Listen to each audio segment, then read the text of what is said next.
Lady Bird hit theaters in 2017. Greta Gerwig's debut is 99% on Rotten Tomatoes and was a massive financial success. Let's break down this coming-of-age teen dramedy.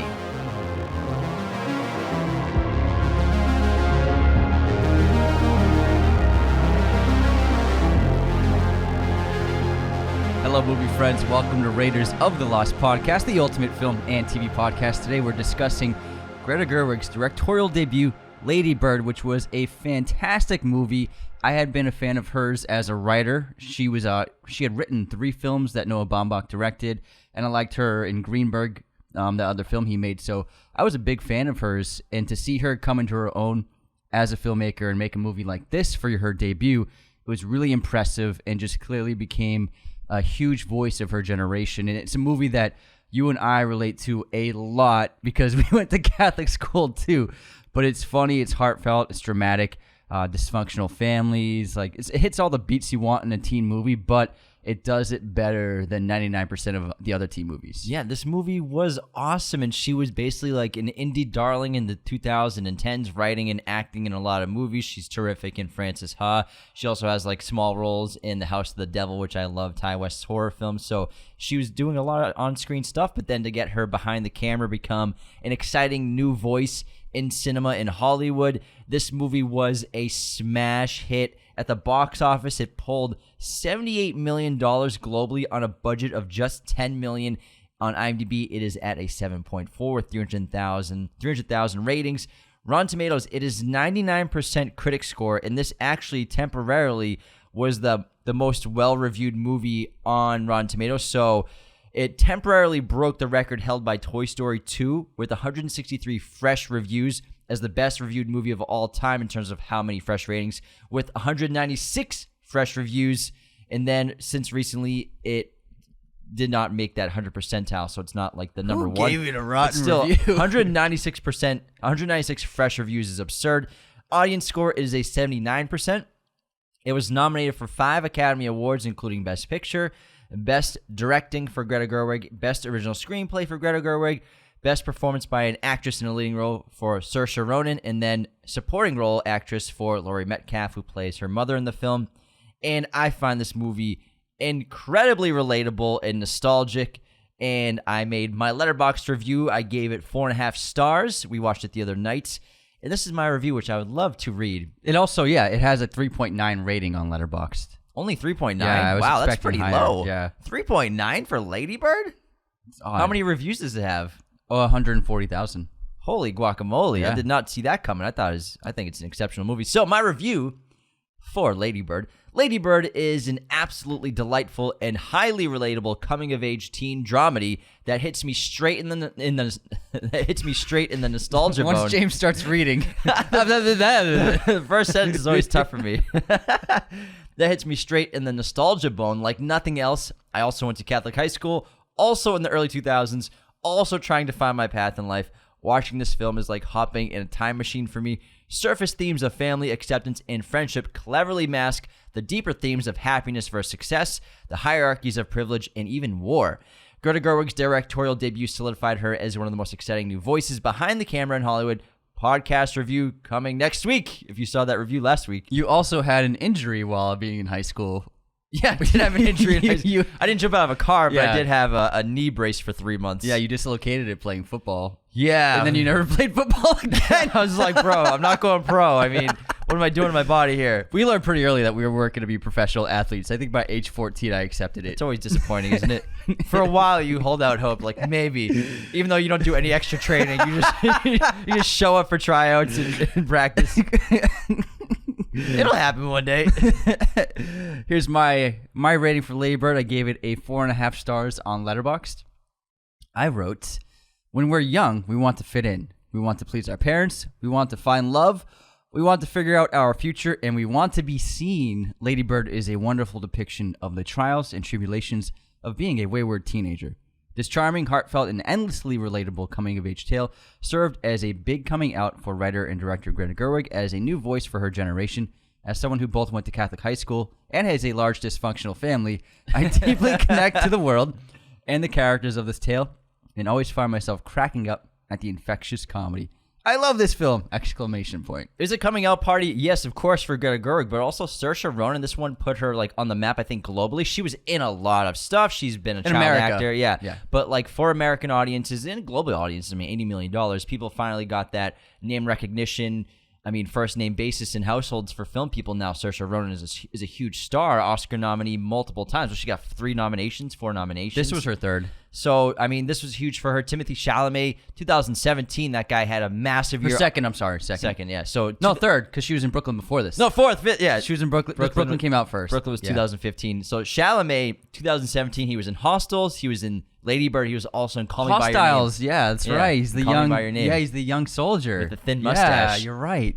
So he had a massive. He's French. He plays a French. Yeah, that's right. Trying to finish the sentence over here. This fucking guy. Christian Bale. He had a massive 2017. So this is a huge movie for, you could say, the three of them, as well as Beanie Feldstein, who is Jonah Hill's sister, who this is a big role for her. Now she's in a bunch of prominent roles. She was just in, what was the coming of age film that she did that was Booksmart. Booksmart as well. So Booksmart, so big movie for a lot of actors and a lot of filmmakers in this, with this just small picture with Lady Bird. Yeah, I had been following Saoirse for a while because she blew me away in Atonement, and she was incredible in that movie. But then in Hannah, I really loved Hannah, and How I Live Now is a really good UK film as well that she was in. She was also in The Host, which was supposed to be like it was supposed to be like the next Twilight, but it didn't work out. The Hoax? The Host. Oh, The Host. So she played a girl who an alien like came inside of her. I mean, whoa, say that again, Anthony. An alien like took her, a parasitic alien like takes control of her or something, and it's like this. She's like, and I can't remember. Is it a young adult novel series? It was a young adult novel series, very popular at the time, but it was gonna be the next Twilight, but it bombed at the box office, like a bunch of those other YA novel movies. So she was still searching for that big star-making role, and I agree with you because even though she had built such an impressive career already, in terms of household name, especially in America, she didn't really have that still because she was, I mean, in a lot of movies that just they didn't make a ton of money. So I think Lady Bird, I think I agree with you. It really catapulted her. Even though she got the nomination for Brooklyn, Brooklyn made no money, hardly any money. So this was a big movie for her moving forward as a Hollywood star, and I think solidified her status as being an absolute A-lister on top of being a critical darling. Yeah, and Saoirse and Greta, they are kind of just magic. They're like a great duo, and they're probably going to work together in almost all of Greta's films. I'm not sure if she maybe has a cameo in Barbie. Maybe she has a cameo. I bet she has a little cameo or something, but she's not listed on the cast list, but she's obviously also in Little Women as well. Now, Saoirse and Greta first met each other at the Toronto Film Festival back in 2015 when Greta was promoting Maggie's Plan, and then also Saoirse was promoting Brooklyn. Ronan had already read the script that Greta wrote and was instantly connected with the character, and they actually like hung out, and inside one of their hotel rooms, Greta had Saoirse say some of the dialogue out loud and reenact some scenes, and she's like, I found my Lady Bird right here. And the story of Lady Bird, some people might think, is it true story? Is it based on Greta Gerwig's life? It's loosely based off her experiences somewhat in like where she grew up. Obviously, she grew up in Sacramento, just like Lady Bird. She named the title character Christine after her mother, Christine Gerwig. Lady Bird's mother, Marion, is also a nurse, just like Christine's mother in the film. Greta attended an all-girls Catholic high school, St. Francis High School in Sacramento. They're both theater nerds. Greta longed to escape Sacramento for New York City, for the arts, for culture, as Lady Bird describes in the film. After unsuccessful... It's only 30 minutes away. Davis. When she gets into Davis. And it's less if you drive fast. I love that. After unsuccessful auditions for acting programs at Juilliard and NYU, Greta found herself at Barnard, one of the oldest women's colleges in the world. Our niece actually goes to Barnard. And Lady Bird as a character is completely invented by Saoirse Ronan. Saoirse didn't like dye her hair, break her arm with a pink cast or anything like that. So she's actually the very opposite of what Greta Gerwig was like in Catholic high school, according to her. I was a real rule follower and a people pleaser and a gold star getter. Nothing in the movie literally happened in my life, but it has a core of truth that resonates with what I know. To prepare the cast and crew, Greta also gave them her high school yearbooks, photos, journals, as well as passages written by Sacramento native Joan Didion, and she also took them for a tour of her hometown. And in terms of the name Lady Bird and that connection, at first Gerwig wasn't altogether sure where the name Lady Bird came from, and according to her, at first, it was one of those things that's so mysterious about writing, but then after she wrote the script, she remembered a Mother Goose nursery rhyme, Lady Bird, fly away home, your house is on fire, and your children all gone. I was going to say your children are dead. According to Gerwig, she speculated that poem had lodged itself somewhere in her brain. It said she failed in NYU in Juilliard. Getting in. Crazy. It's interesting to see that. But also, this stems from the idea you often hear the phrase, write what you know. And this is an example. Write what you know. Gotcha. This is an example of that. It doesn't have to be an autobiography, but what does Greta Gerwig know? She knows Sacramento. She knows musical theater, especially be like being a theater kid. She knows the world, and then she crafted her story within that. So this is an example of writing what you know. It doesn't have to be about you, but you can take what you've seen in your life already from your experiences and draw from that and build a world within that. So this is a great example of that. Her other works as a writer are pretty similar in terms of Frances Ha, Mistress America. And as a writer, you always put a little bit of you in everything. But I think this is an example of the reason why this movie works so well, because it was so resonant to her experience as a teenager and a child, and you could just feel that love and that truth there, and that's really where I think the strength of the film lies. Because we know several people that are from Sacktown, and I've met plenty of people at parties, and sometimes when Sacramento comes up, you'll be like, oh, have you seen Lady Bird? And they're like, yes. The Sacramento people love Lady Bird, and it represents that area really well, and all the famous landmarks, all the stores, all the things you do. And it comes back to that drive that we see in the film. First, Christine's mom makes that drive, like near the end of the second act, and she's driving home from work, and she's just looking at how beautiful Sacramento is. And even though, life's not easy for her, she's just taking in Sacramento. And it's something that Lady Bird never understood until at the end of the film, when she leaves that voicemail and she says, we weren't talking at this point, but I drove home and I was driving through Sacramento. I was taking those turns I know so well and passing by the storefronts I know so well. And then she realized she truly loves and adores Sacramento in this place.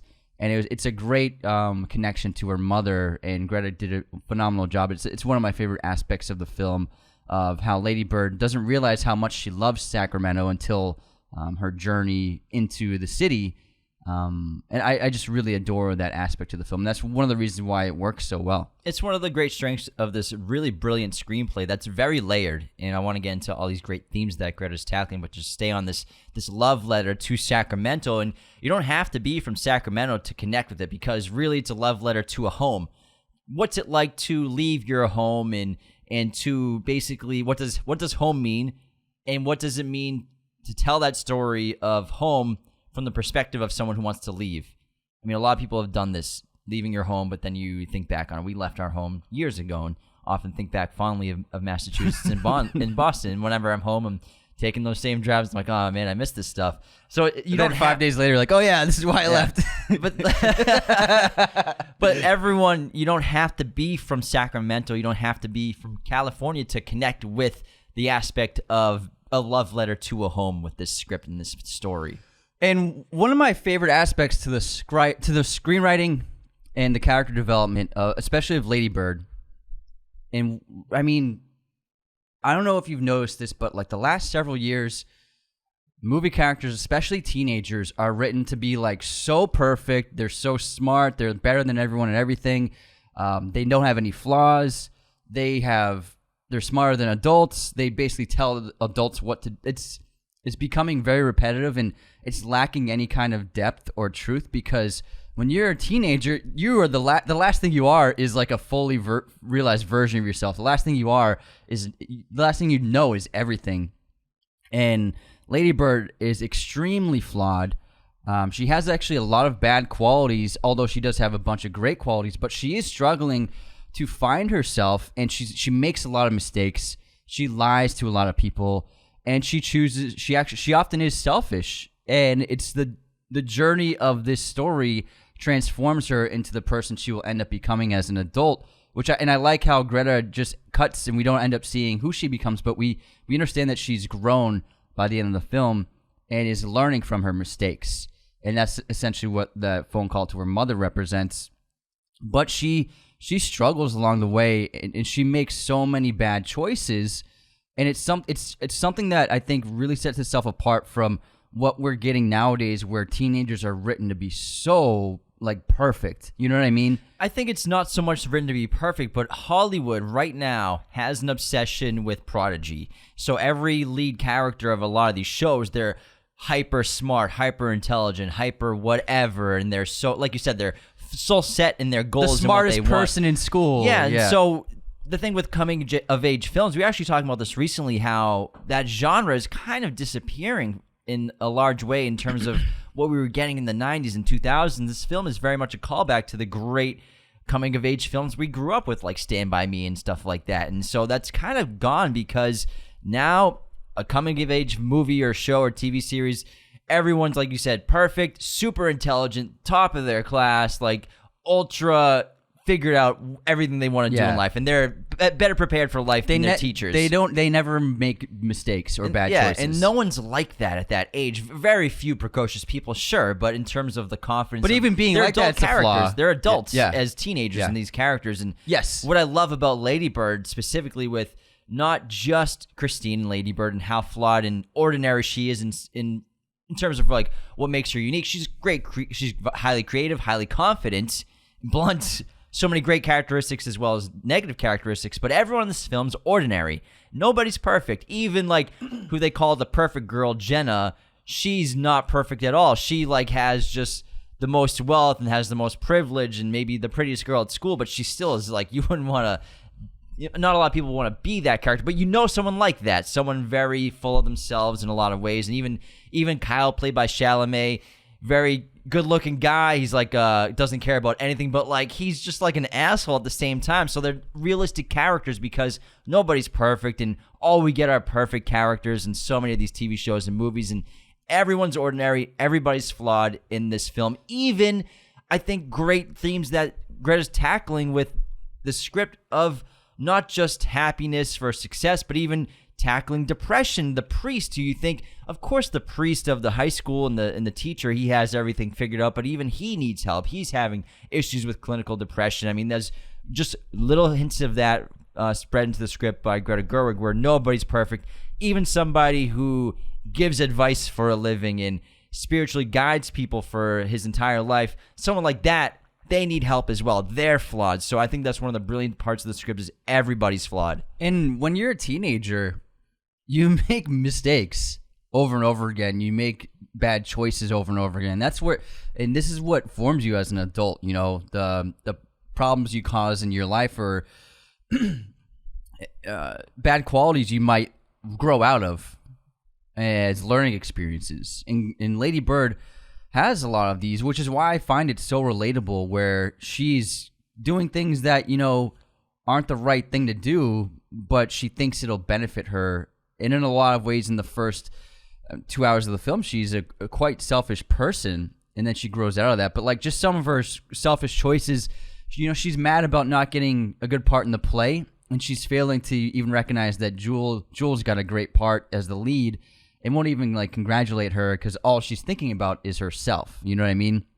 And then when she's kind of got this business deal with her dad, the secret business deal about the applications to the wait lists for the other colleges, and there's a great little moment in the car. And first of all, she doesn't want him to drop her off at school because she feels embarrassed.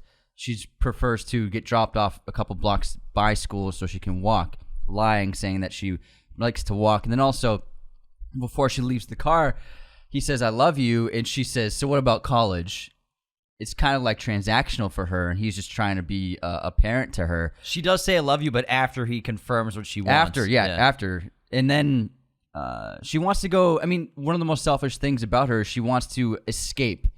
She wants to be as far away from her family as possible. There's that really hilarious line about when she got into Davis. She's like, it's only 30 minutes away, even less if you drive fast. So she doesn't really care so much about which college she gets into so far as where it's located and how far away from here it is. She's failing to see like the really important things in her life. She steals the teacher's grade book because she knows she's doing terribly in that class, and so she takes the entire grade book, messing up the entire year of work for that teacher so that she can get a B, and she selfishly kind of coerces her teacher into getting a B. There's a great line there where she throws away the math textbook in his binder, and like you said, everyone has to come to the honor system to say their grade. Her friend Julie's like, it was an A-. He's like, you sure? I thought it was an A. I know, tell it what I said. Yeah, exactly. And then Lady Bird's like, it was a B, and he's like, really? I thought it was more of a B minus C plus. And she's like, no, it was a B. I did good the last quiz. And he's like, all right, it's your honor. That's a great little line that Greta wrote that just signifies of her not being true to herself, exactly, not being true to her honor, lying to get things that she wants. Yeah, and she's always thinking about what she can get in herself, hence the selfish nature of the character. She wants to spend Thanksgiving with Danny's family as opposed to her family, even though Christine, her mom, I'm sorry, I keep forgetting her. Marion has a great line of like, it's sad that you want to spend Thanksgiving with the people you've never met before as opposed to your own family. And then I think probably one of the most difficult choices to see Lady Bird make is when she basically ostracizes Julie from her life to pursue Jenna and Kyle and the cool kids, and basically eliminates Julie as a friend of hers and completely changes her morals to act cool, to look cool, to be one of them, completely distancing herself from who she really is, out of her own, what she can get out of the situation. She wants to be with Kyle. She wants to be a cool kid. She wants to be one of those. And so she's willing to sacrifice the important things in her life and the most important relationship, the most important friendship of her life with Jules in order to get that. So she's often pushing people away and acting out of her own desires as opposed to thinking about anyone else in her life. She's hilariously erratic. I mean, the opening scene of jumping out of a car and breaking her arm, that is such an erratic decision, but it all stems to her relationship with her mother. Her and her mother are the core emotional battleground of Lady Bird's life from her perspective, for both of them, for Marion and Christine. And they're so similar and so much alike that Lady Bird doesn't realize her mother was probably exactly like her when she was young. And, there's that line where her mother's mad at her for her clothes being dirty and unfolded and just a mess. And Lady Bird's like, didn't you ever not put your clothes away once in your entire life and not have everything look amazing? And Marion says, my mother was an abusive alcoholic. So that's the only nugget of information we get about Marion in her past, really. But her and Lady Bird are so similar, and it's hinted at and revealed multiple times throughout the film. I think the line where her father says to Lady Bird, like, you and your mother have very loud personalities, because that's why they butt heads so much, is they're so alike and they have bold personalities. They're very loud people about what they want and what they expect of others. That's why they can't really get along at this point in their lives. Very combative. Also, the fact that Lady Bird wants to be good at math, but she's terrible at math, but her father's excellent at math, and that shows you that she's more like her mother than her father, for sure, because she's bad at math.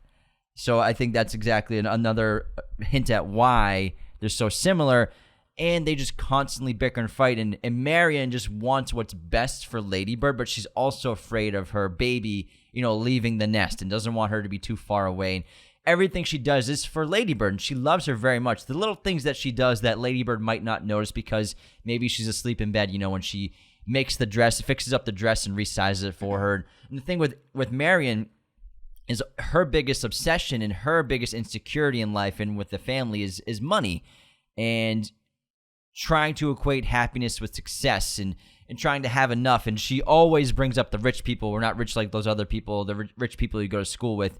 So money is a source of massive insecurity for the family.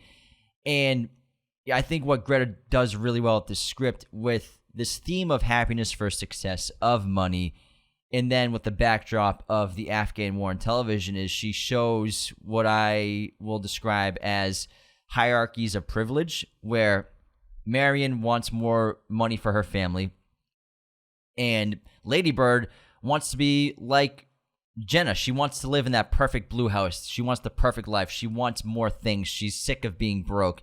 She's sick of having no money, and that's why she gets dropped off far away. She doesn't want to see that the kind of car that her family has, and that's why her mother makes sure she wants her to fold her clothes, because she doesn't want to look like they're filth. In that metaphor that Danny thinks is a joke about living on the other side of the train tracks, he doesn't realize that there actually are train tracks that separate different classes of people who live in Sacramento, and the privileges of the hierarchies of privilege, where everyone in this film, they are all very privileged. And I think Greta shows the TV programming and news of the war in Afghanistan to show how privileged everyone in this film is, despite maybe Lady Bird not seeing how privileged she is. And even though she wants to be at a higher level of privilege like Jenna and these other kids and Danny and even Kyle to an extent, she still has a very lucky and fortunate life that she eventually will appreciate later on, because she's not living in a country that's being ravaged by war. And I think that's why, in addition to setting the time period of the early 2000s of, not post 9/11, 2002, 2003, the invasion of Afghanistan, of Afghanistan, eventually Iraq in 2004, 2005. I think she's purposely having these nuggets of Lady Bird watching TV for a couple of seconds here and there of the news coverage of the war to show different hierarchies of privilege. Yeah, absolutely. And it was such a part of growing up in that era, just having that in the background of our culture. And in a lot of ways, Marion put that obsession with appearance and that obsession with status into Lady Bird's personality because of her obsession with it.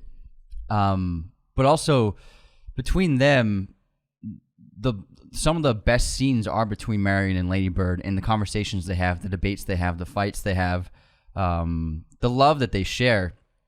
But the dialogue's so well written, where one second they're fighting, the next second they're ogling a dress. You know what I mean? Like they're bickering in the thrift store.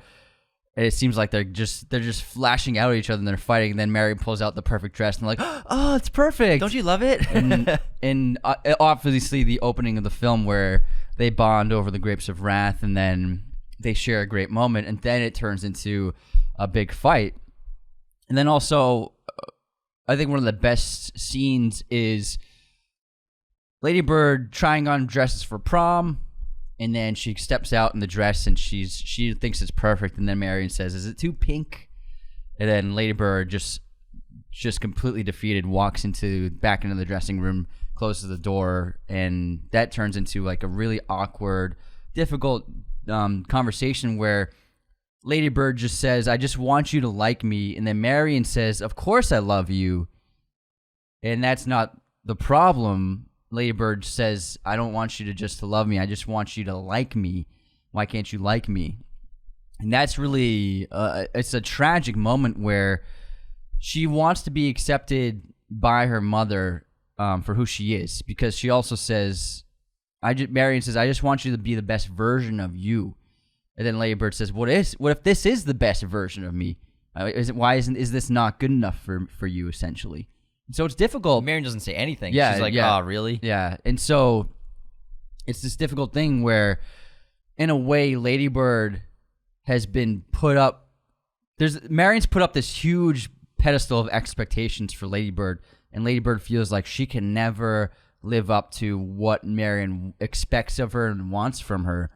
And so she's constantly feels like she's in the shadow of this monument that she can never become, and who she isn't good enough in her mother's eyes. And that's what's really depressing about it, and really a major contention between them, and why Lady Bird is constantly trying to get away, because she's trying to escape this lack of approval and this lack of acceptance. Because even if kids or teens, even if they're fighting with their parents and like they might like, "I hate my parents," and ultimately what they want more than anything is the approval of their parents deep down, and for their parents to accept them and for their friends to accept them. So I think this is like one of the inner turmoils that Lady Bird's constantly facing is this fact that her mother doesn't accept her. And the thing with Marion is she's such a sweet woman, and she's so wonderful. And, you know, she takes in Shelley, and Shelley has that conversation with Miguel's boyfriend, with Lady Bird, where she says, I admire your mother. She took me in when, you know, my parents wouldn't accept me. And so I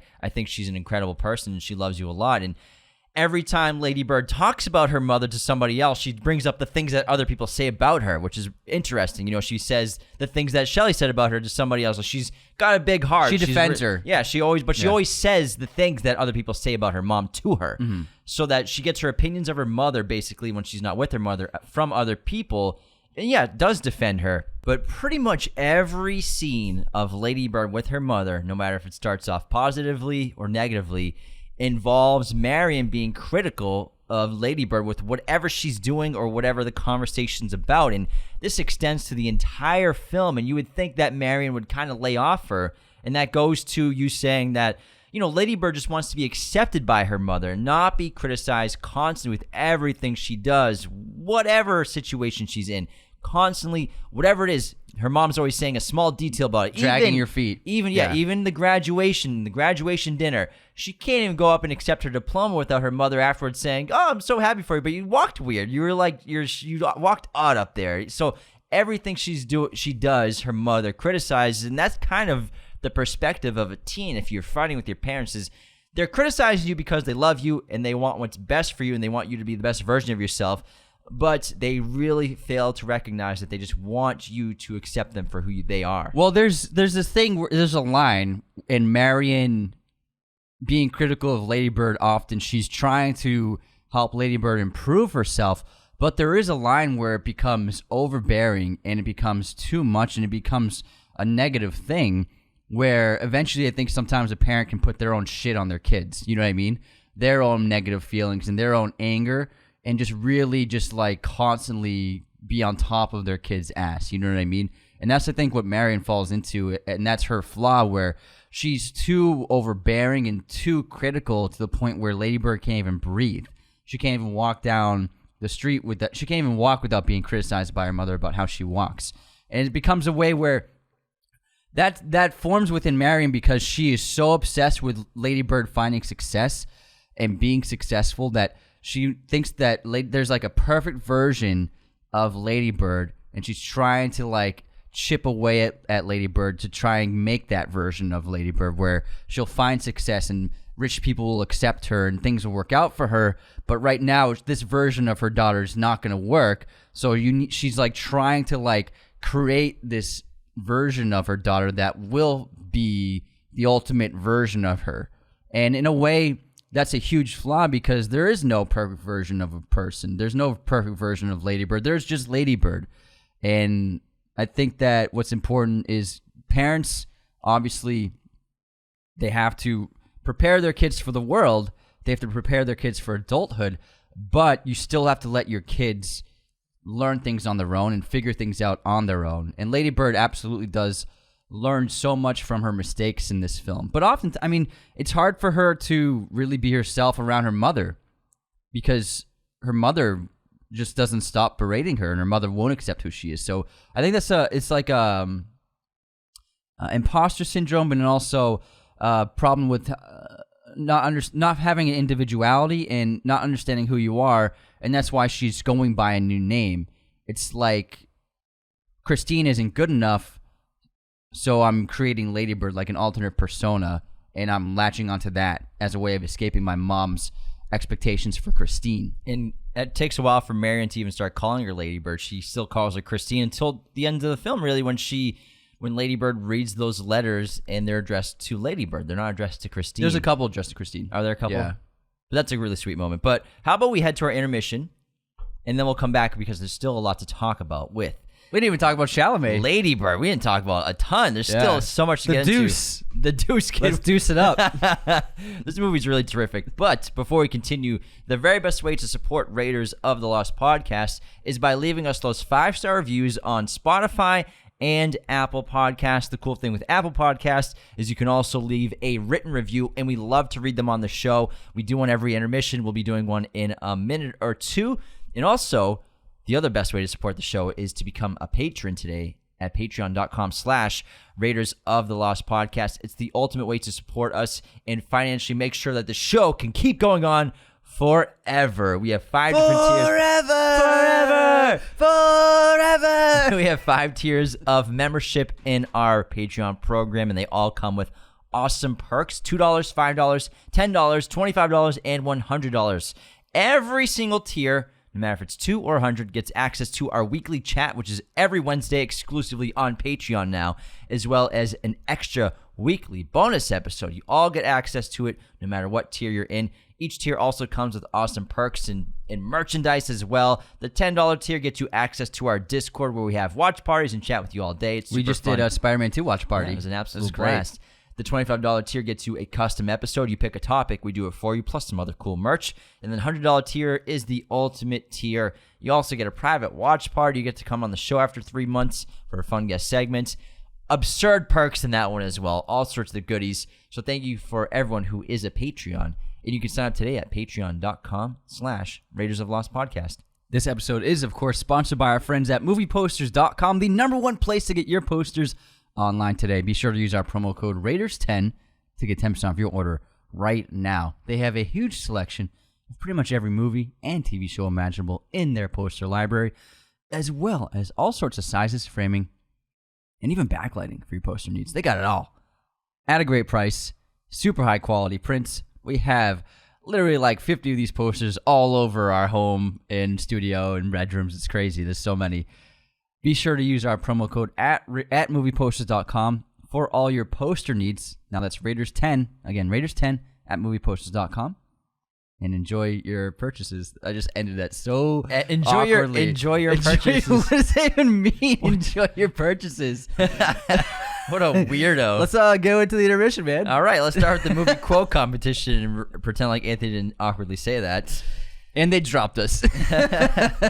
All right, guess what movie this is from, Anthony. It is the small things, everyday deeds of ordinary folk that keeps the darkness at bay. Say it again. It is the small things, everyday deeds of ordinary folk that keeps the darkness at bay.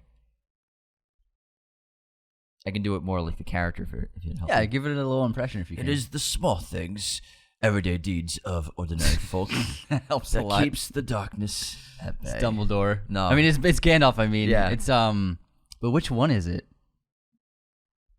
I'm Tough. going to go with The Hobbit. Do you know which Hobbit? The book. It's from The Hobbit, An Unexpected Journey, the first one. Yeah, that's right. That's the first one. The book. I read it in a book. That was a pretty good Gandalf. Not bad. I knew immediately once you started. That's why I wanted to wait. Yeah. See if you can do it with It was a hard quote without the impression. Yeah, I was like, it's definitely, I don't remember that in Lord of the Rings. Yeah, definitely not. All right, I'm going to do an impression. I'll try Southern for this. Well, let me get some water. Yeah, get some water in there, Anthony. Clear the throat. Let me lubricate it. I know white trash piece of shit. I'm better than you all. I can outlearn you. I can outread you. I can outthink you. And I can outphilosophize you. And I'm going to outlast you. You think a couple whacks in my guts is going to get me down? Going to take a hell of a lot more than that. Counselor. Could you be there? Could you be there? Ba, ba, ba, ba. Ba, ba, ba, ba. This is Cape Fear. Nice. Bobby De Niro. I read that for fun. De Niro, Max, right? That's his name? Max Cady. Yeah. I read that Scorsese, the accent and Cady voice scared Scorsese and like irked him. And so De Niro apparently would leave him voicemails at home in the Cady voice. That movie's so goddamn good. Great, man. All right. Guess this movie release year. The Lovely Bones. Well, so speaking of Peter Jackson, he did this before The Hobbit. He did it after Lord of the Rings. 2000. I almost said it. I know it's I know. You almost got it out of me. I was like, oh, let me let him know what year it came out. Stanley Tucci's in it. Mark Wahlberg was almost cast in it. He was cast. Oh, he was. Who was almost cast? I can't remember. Mark Wahlberg replaced Ryan Gosling. That's what it was. Yeah, because Ryan Gosling, it didn't work out like last minute. So then that's why Wahlberg's in it. I'm gonna say 2009. Yeah. Yes, you got it. You nailed it. Nice.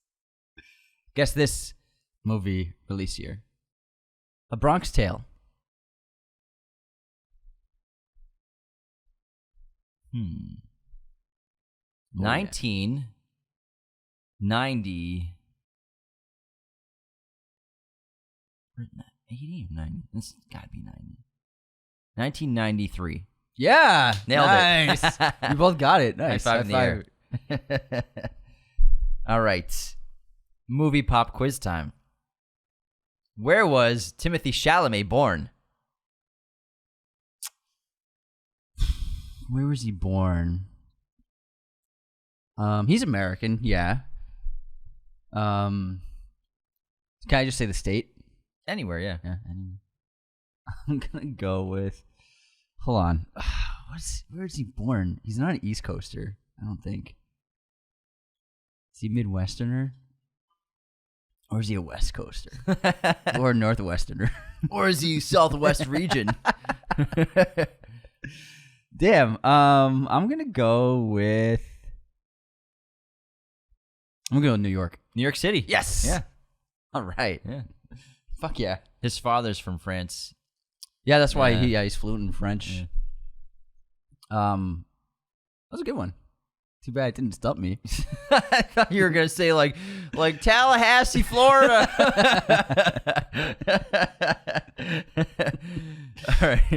All right. Who directed The Patriot? Who did direct The Patriot? Was it Mel? Was it Mel Gibson? No. That's such a long buzzer. I took it in. The failure. I honestly don't know. Roland Emmerich. Oh, no way. Yeah, he directed The Patriot. No way. Yeah. Believe it or not, man. Ripley's Believe It or Not. Remember that? The show was great.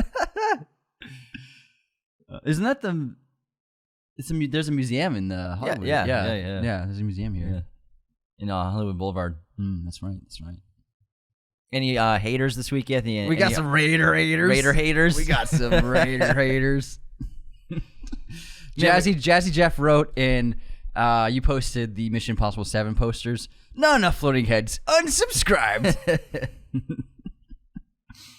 And then it was who posted this? I think it was Joe posted on TikTok his top 10 horror movies of the 2000s. And I wrote, Invisible Man is number 1 for me. And Whatever Man wrote, unsubscribed. So I wrote, how dare you? Excellent film. It really is. And then Evan Smith, who's the meme master, in our Spider-Man Movies from Memory episode, wrote, advertising your podcast on your podcast? Unsubscribed. He sent such a good meme today. Yeah, he made a great meme of us. And then Joshua Rain wrote in our Movies from Memory, still waiting for Two Towers and Return of the King Movies from Memory. Or is your memory so bad you forgot how epic the first episode was? Unsubscribed. Yeah, we should revisit them for sure. Movies from Memory are so fun. Jacob wrote, Spider-Man 2 over, into, or across the Spider-Verse. You're insane! Unsubscribed. Yeah, he unsubscribed on my Letterboxd review of Spider-Man 2. Because all my review was the best Spider-Man movie. Maverick9898 wrote in our Bryan Cranston clip, it's not tequila, guys. It's mezcal. Unsubscribed. His tequila brand it's a mezcal brand. Oh, okay. Yeah. Oh, the Dos Hombres? Yeah. I've had it before, actually. It's fine. It's mezcal. No, I mean, I love mezcal, but you know how like all the actors and their booze, like I guess Clooney's Casamigos is supposed to be like not that great of tequila, but it's $90 a bottle. It's $90 a bottle? Yeah, in a store too. Yeah, like at a grocery store. That's how you become a billionaire, bro. Get that tequila money. That money. That liquor money. Man, $90 a bottle. Holy shit. Last I checked, it was like $85.90. Yeah. Oh my God. What else you got? Anything? That's it for unsubscribers. All right, cool. I have a great 5-star review written on Apple Podcasts from Ravy Crockett. Goated film podcast, two distinguished gentlemen distributing first-class film and TV content. James and Anthony do an incredible job covering all aspects of film, from critical analysis to filmmaking process to industry trends and more. These guys are true film lovers and do a great job of informing their listeners without being pretentious. They have built an incredible community around the show, keeping their fans engaged through Discord chats, watch parties, custom episodes, and more. It sounds like Wavy Crockett is a patron. We appreciate your support so much, and we really appreciate the 5-star review, the written ones especially. 5-star reviews really help us get seen by new people on the platforms for Spotify and Apple. We're at 1,700 on Apple. I'd love to hit 2,000 by the end of the year. So that'd be sick. You don't have to leave a written review, but all you need is an email address to sign up for iTunes if you don't listen to iTunes, just to leave that review. But man, if you're listening on Apple right now, hit that 5-star button. It really helps the show immensely. Thank you so much. Yeah, and on Spotify too. Yeah, absolutely. The 5-star rating. Oh yeah, 5-star rating. Thank you so much, Wavy Crockett. All right, my streaming recommendation for this episode is going to be a film on Netflix that just got added in June 2023, Inside Man, Spike Lee's awesome heist movie. Nice. Mine's on Max, the one to watch. The place to watch. The one to watch for Lady Snowblood was just added to Max. Lady Snowblood is an amazing Japanese samurai revenge film. You just watched it recently. If you like Kill Bill. So yeah, Quentin Tarantino, it was the main inspiration for Kill Bill. It's really visually stunning, and incredible gore and action, and a really awesome story, but it's so amazing. I mean, I love that movie, but now it's on Max. If you like Kill Bill, it's fucking unbelievable. You gotta check it out. On Max, Lady Snowblood. Give it a watch. All right, it's the one to watch for Lady Snowblood. It's really sensational. I recommend it. Let's get back into Lady Bird. And before we get too much into plot and stuff, I want to bring up the soundtrack for this film, which is absolutely excellent, in addition to the original score, which is terrific.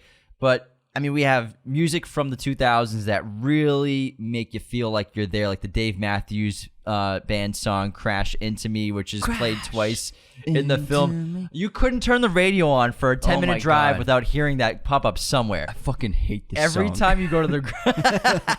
That's an important moment for Lady Bird. Yeah. Because she loves that song. And so playing that a few times, we have Bone Thugs and Harmony in there.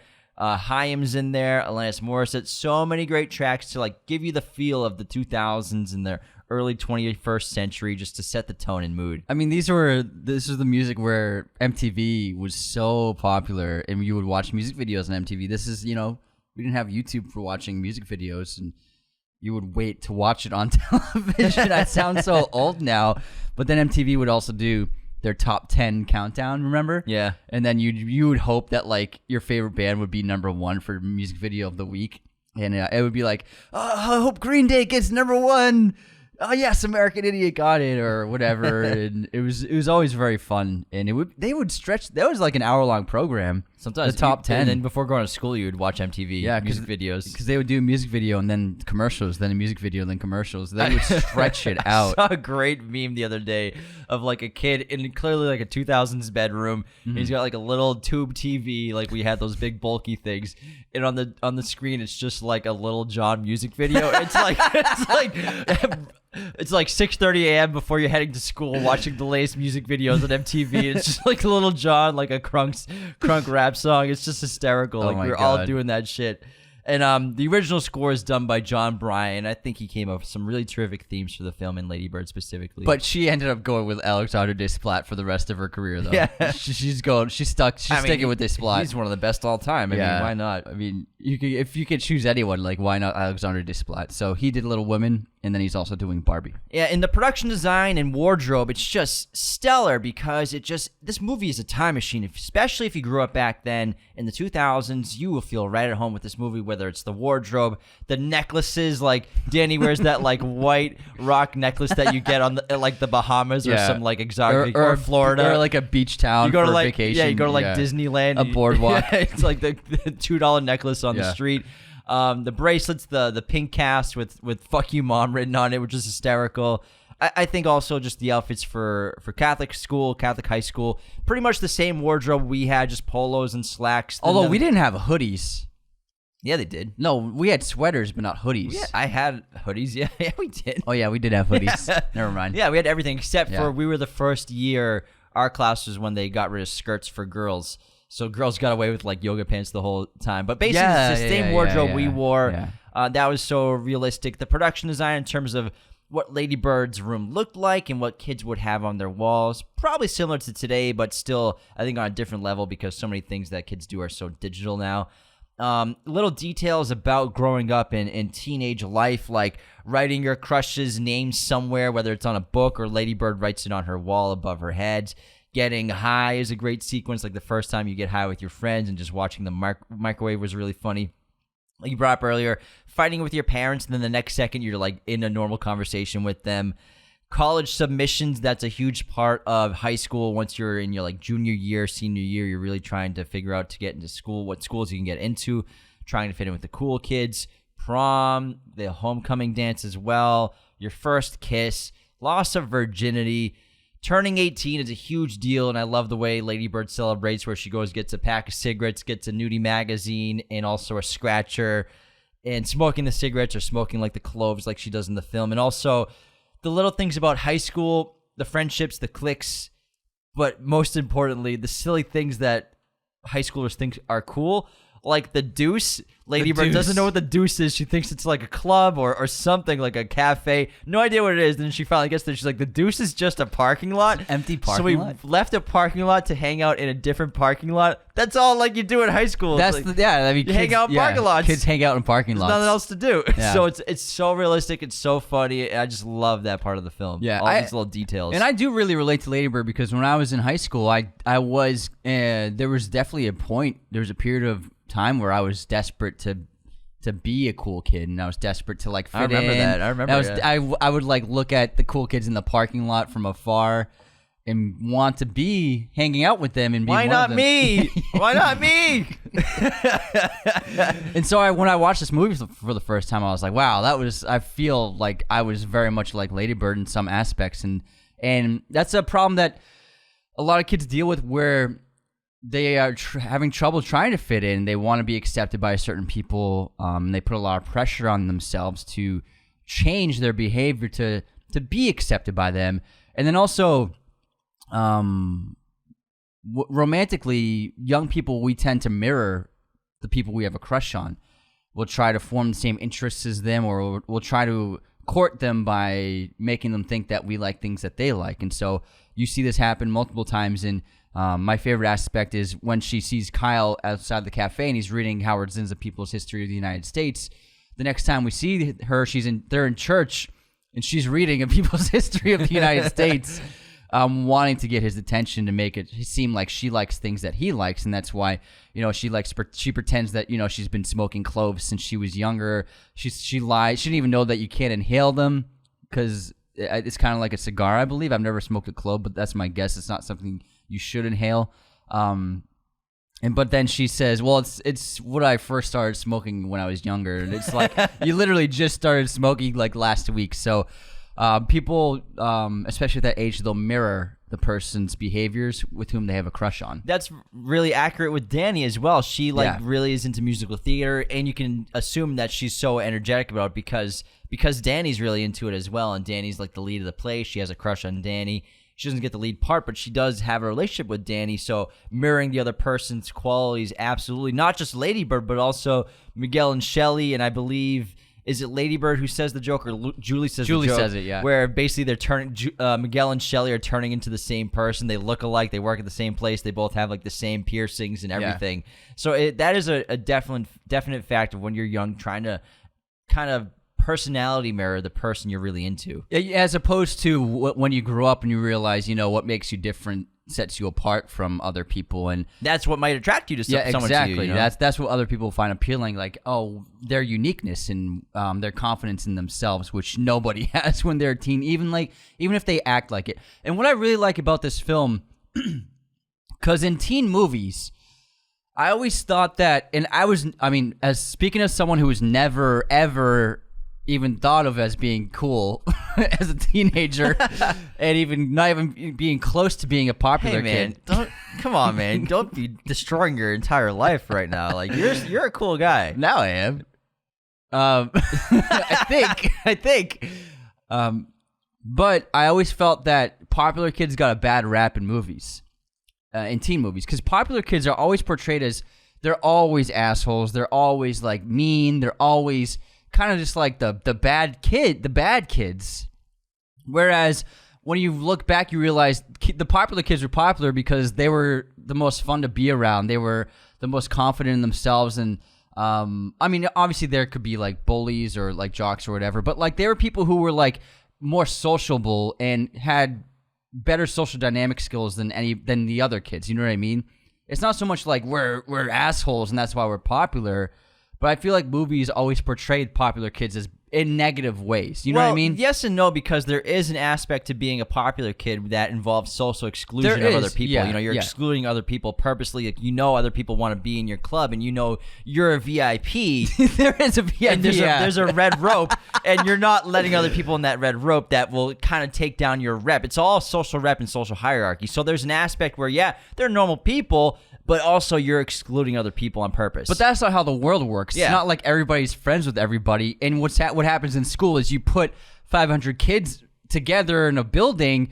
It's not like everybody's going to be friends. But I'm just saying that like people who are popular gravitate to each other. And it's more so that like, yes, they're excluding other people because like they're not fun to be around. You know what I mean?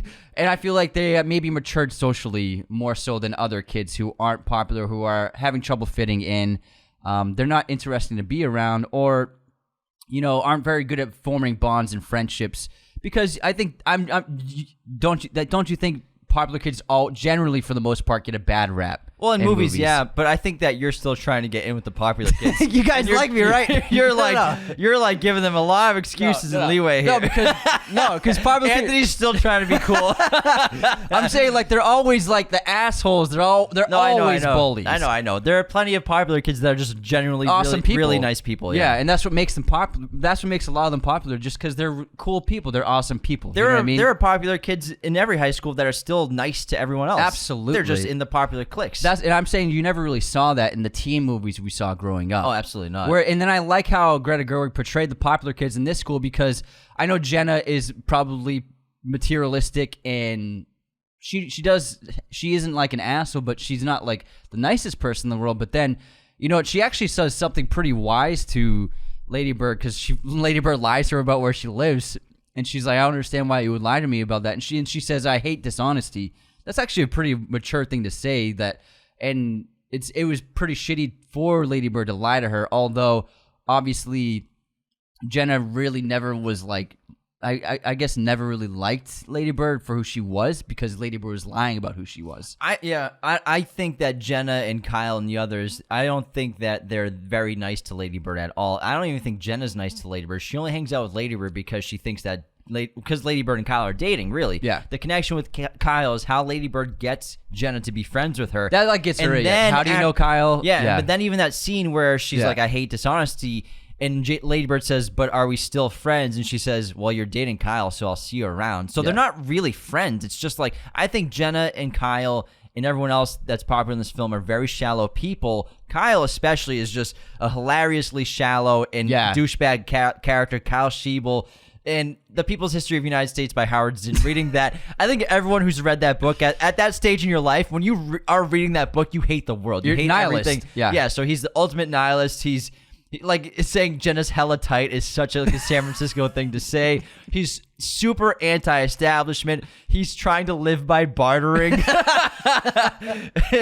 He's also trying to make his dad happy, which is nice. His dad has cancer. He's wildly pretentious to the point of being hysterical. He says he hasn't lied in 2 years. He takes advantage of Lady Bird. She says, I've never had sex before. And he says, yeah, me neither. And they don't have sex that first time, but they eventually do have sex. And Lady Bird is really betrayed, feels betrayed because she thinks that they deflowered each other. So she thinks, Kyle in a way a special moment. Took advantage of her to an extent. So I don't think the popular people, they're portrayed as ordinary to an extent, but also they're not very good people in this film for sure. Yeah, absolutely. I would say so. I would say about half of the popular people in the average high school are not completely great people. Some of them can be dicks. Absolutely. And they will exclude you, and it is very much about who you're friends with. What can I get out of you in terms of my social reputation around the school, my social hierarchy? How would that affect me if I hung out with you?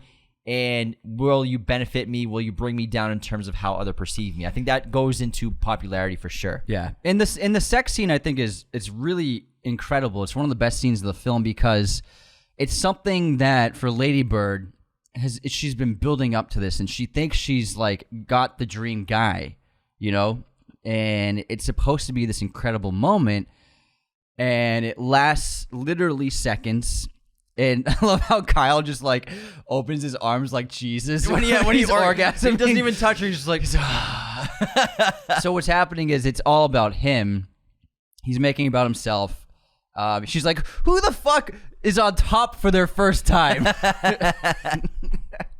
And it's really sad because he thinks it's such not a big deal. You know what I mean? And he's not understanding the perspective of her, where this was supposed to be a big moment for her, but for him, he's like, you're like the 7th girl I've slept with.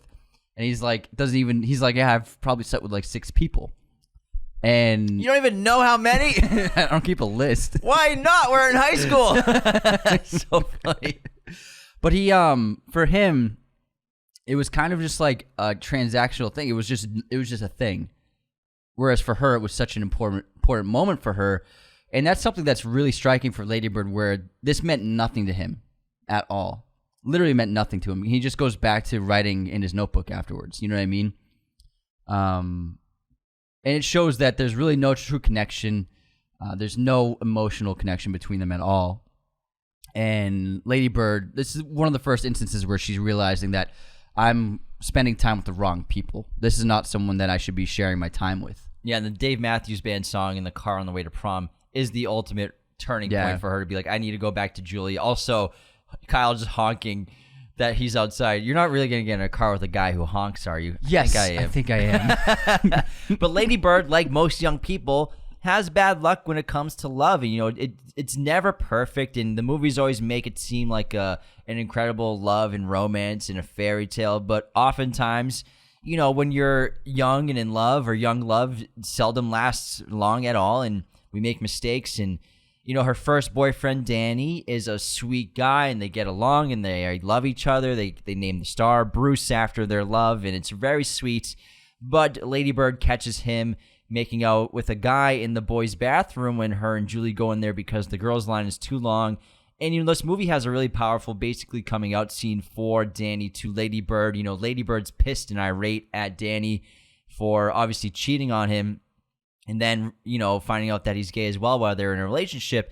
And Danny breaks down. It's really emotional, and she comforts him. It shows you Lady Bird does have incredible qualities as a friend and as a person, despite all of her flaws as a character. And consoling Danny is a really powerful moment in the scene, in the movie, and for her as well. And Danny's terrified because he can confess to her, but he's terrified of how to tell his mother, and that's what he's scared about. Lucas Hedges is a very good actor too. Yeah. He was also in Manchester by the Sea. He's been in a couple Wes Anderson movies. He's a very, very good actor.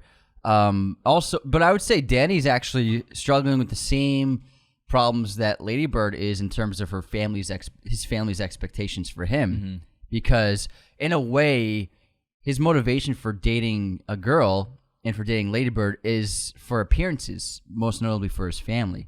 When he picks her up for Thanksgiving, he's like, "Oh, my grandmother's gonna love that dress," and then he says that, and then he's worried about how he's gonna tell his family after the fact. And so I think that Danny is trying to date a girl to try and make his family happy. You know what I mean? In the way, and so he's kind of overwhelmed by the expectations that his family's putting onto him, just like Lady Bird's overwhelmed by the expectations that Marion's putting onto her. So they actually have a lot in common in terms of their family dynamics and conflicts. Yeah, on the surface, this movie, it seems like a simple coming-of-age film, like a teen dramedy, but there's so many layers to the script that we've been talking about. And again, the depression, I think, is one that I want to bring up again, that, showing it with the priest who goes to see Lady Bird's mother, Marion, who's not a psychiatrist, but she is a nurse. She's a health professional, and he's afraid to talk to anybody else. He wants to probably, you can assume, talk to somebody he knows, but outside of the church, outside of the diocese, and outside of the parish, who he can trust with this confidential information. And she even says to him, but do you have a support system? Is there anyone you can talk to? And he says no, but it's never said explicitly that he has depression, but this is an obvious hint that he's going through this. And also, Lady Bird's father, he's out of work. He is trying to find a job, which is also adding so much pressure to the family, specifically for Marion, because now she has to work extra. She's pulling doubles constantly. He's trying to find a job. He's, a really smart guy, and he's got degrees, but he's older, and none of these young companies, these startups, these software programming companies, even though he's gone back to get his degrees, you can tell by that job interview, they don't want to hire somebody his age. They're trying to hire young people. And I think that's a really interesting comparison that Greta makes in the script and with the movie, with job interviews, college applications, youth versus aging, growing up, how we're kind of always stuck in the struggle of different phases of our life that are definitely connected, whether it's you're interviewing for colleges or interviewing for a new job. And she says, is dad depressed, to Marion in the film? And she's like, why would you say that?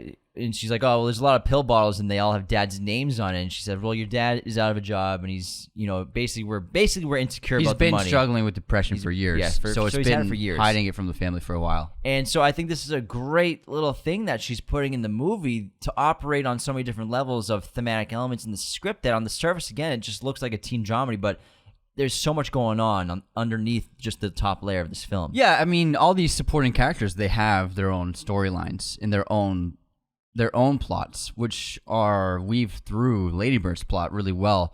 And another aspect to Danny's is I like how Greta, she actually hinted at him being gay a couple of times before the reveal. It was first there was that when he brought her the hair curlers, she brought him the hair curlers and he said they look like sperm. I feel like that's a little hint. And then that's where his mind went when he saw them. And then also when they're stargazing and she's like, you can touch my boobs if you want. And he says, I'm not going to touch them because I respect you too much. He clearly doesn't want to, but he feels like he should, but he's not comfortable with it. You know what I mean? And he's putting himself into situations that aren't truly authentic to him and where he really wants to be. And so he's trying to be something that he's not. And that's something that a lot of kids struggle with, trying to be something they're not. And that's something that Lady Bird struggles with, trying to be popular even though she's not, trying to be an asshole even though she's not. And Lady Bird, she makes all these leaps of progress that you think are going to get her on the right path, but then she just takes even more steps backwards. And I think one of the big moments of the film is when she gets suspended during the assembly that they have about the abortion, where she basically tells that woman her story, basically, and just berates her, gets suspended. And this is while she's like, I got to try to get into these good schools. There's no way I can get into these terrific schools in New York City.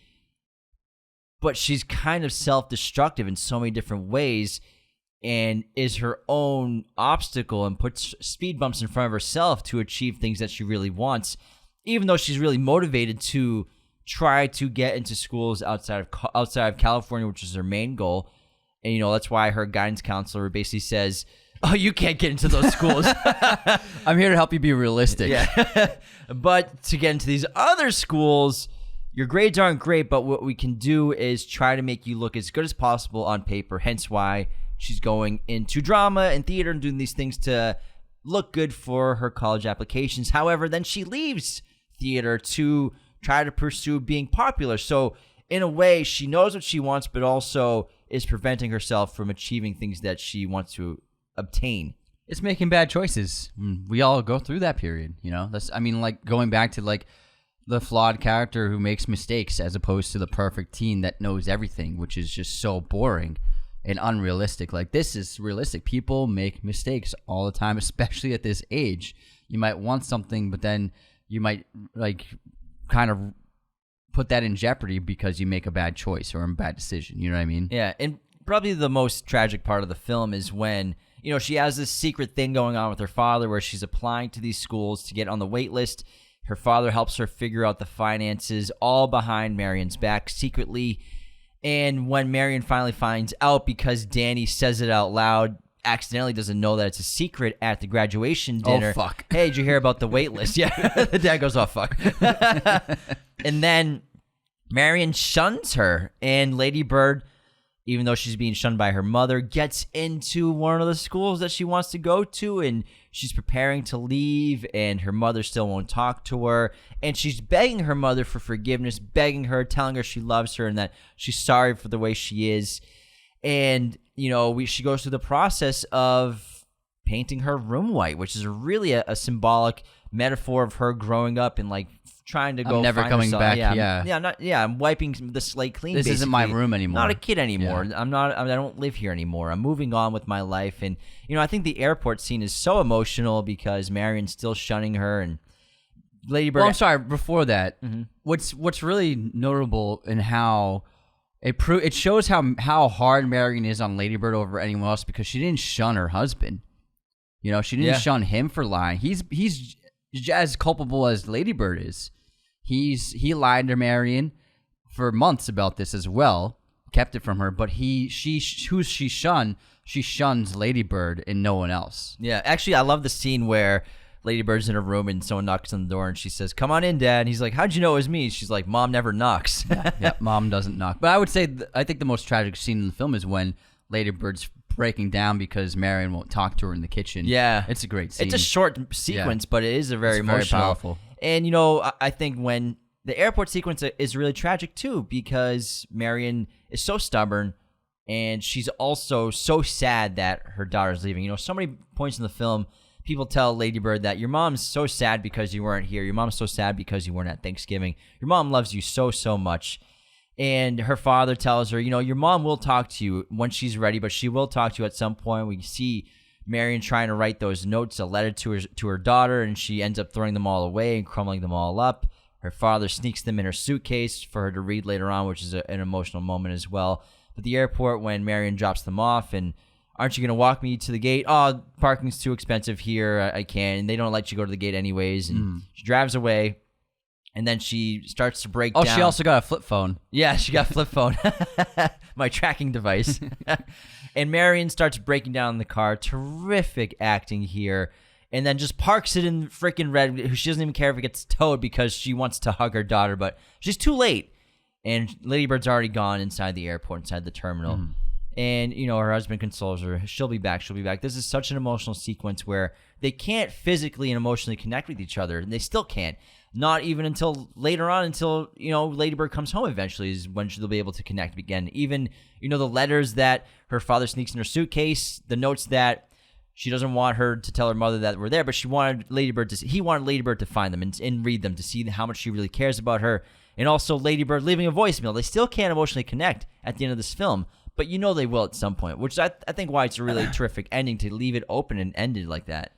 I also like how she gets alcohol poisoning. Yeah. Because it's her first night in the city.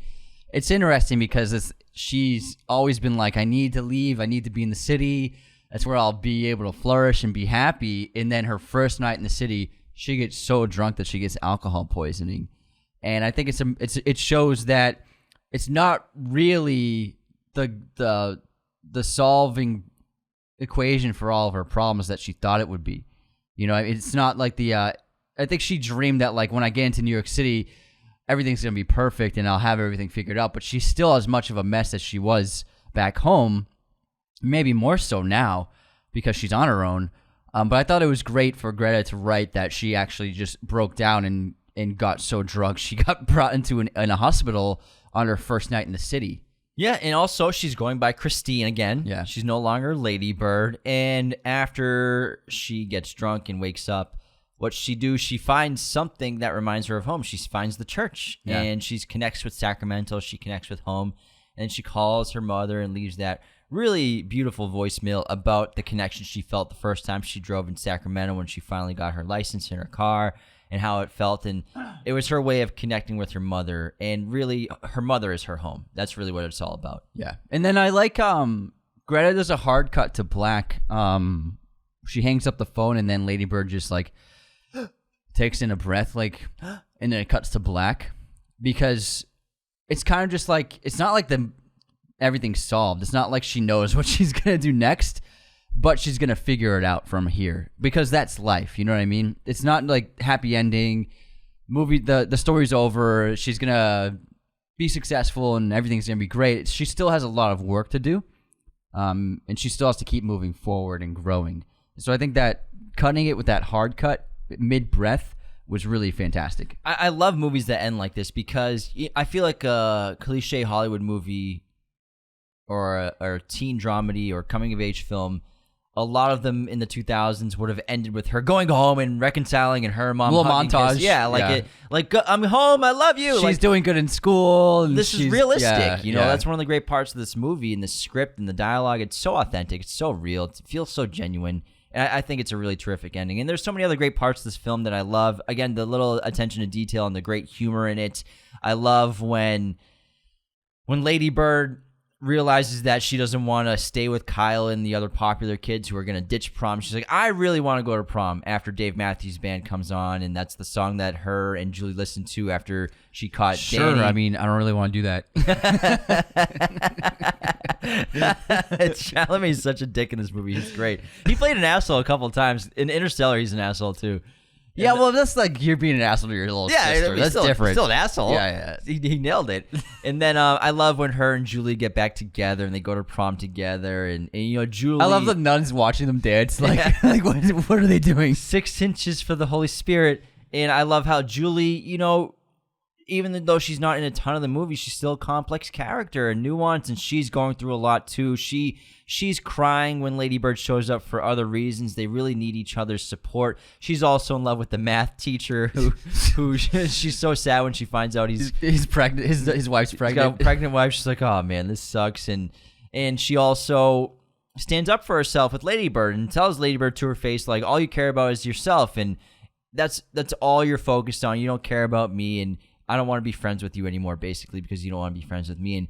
And I think she's a great character, standing up for herself and just staying true to who she is the entire film. This is also like a great theater kid movie. Yeah. Like all the theater kids, probably anyone who's a theater kid probably adores this movie, because it's not just the performances and the tryouts, but also the exercises they do, the warm-ups, the practice, all those sessions they do.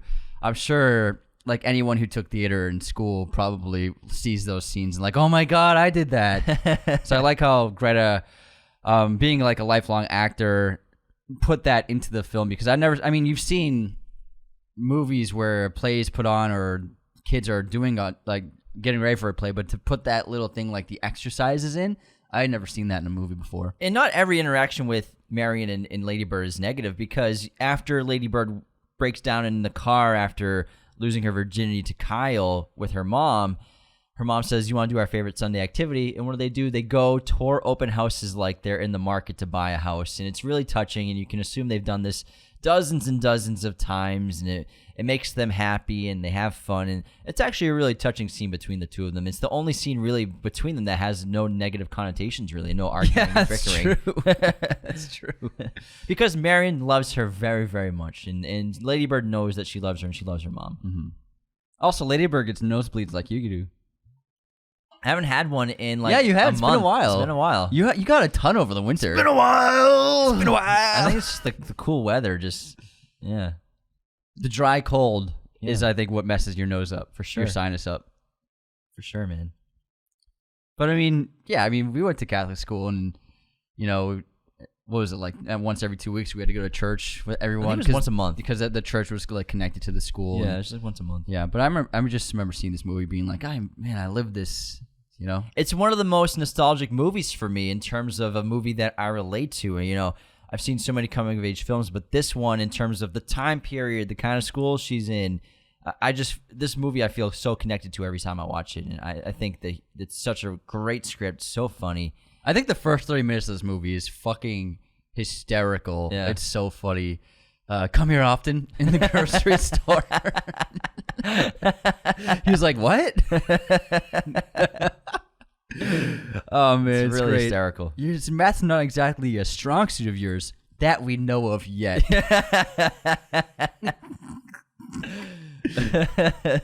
Oh, yeah, it's such a charming movie. I love it. Yeah. All right. Well, you got anything else on Lady Bird? I have. The aspect that I love about the film, I forgot to mention, is Lady Bird's skin, her face. Complexion, yeah.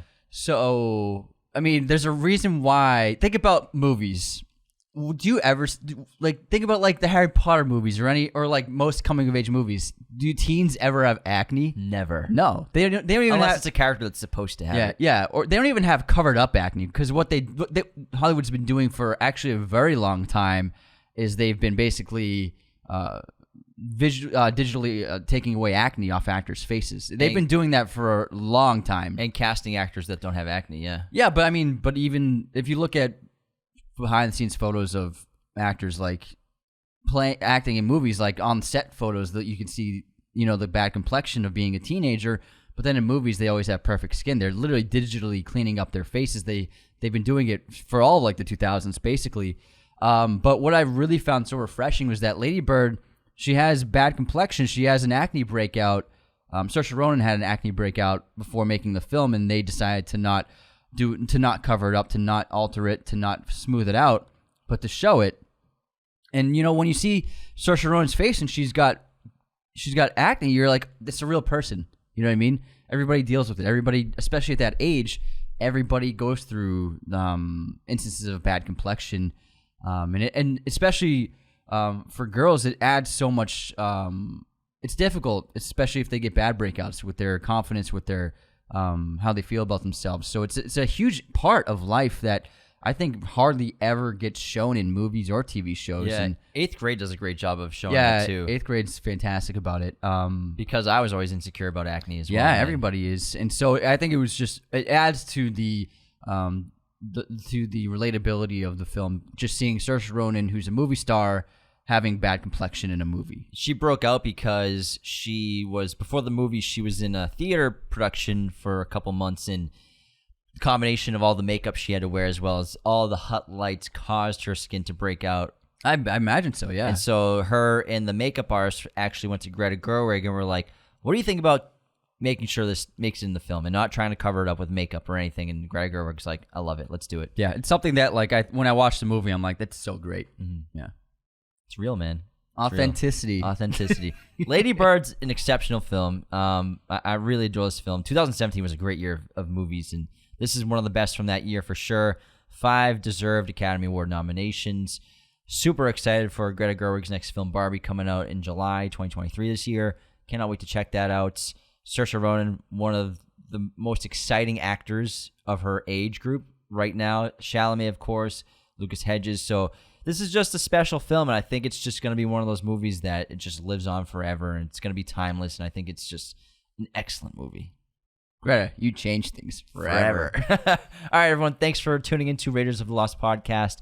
Be sure to leave those 5-star reviews on Spotify and Apple, and become a patron today at patreon.com/Raiders of the Lost podcast. Take care, everyone. See you next time. This episode was executive produced by our chosen one patrons, Cody Moen, Andrew Hagan, Becca Keene, Benjamin Cook, Calvin Murphy-Griggs, Nicholas Martin, Darian Singleton, Tyler McFly, Andrew Hagan. Our chosen one patrons are our biggest supporters. Thank you so much. Raiders of the Lost podcast is a mirror image production. Sound mixing done by Jacob Kossler. Opening music by Chase Jackson.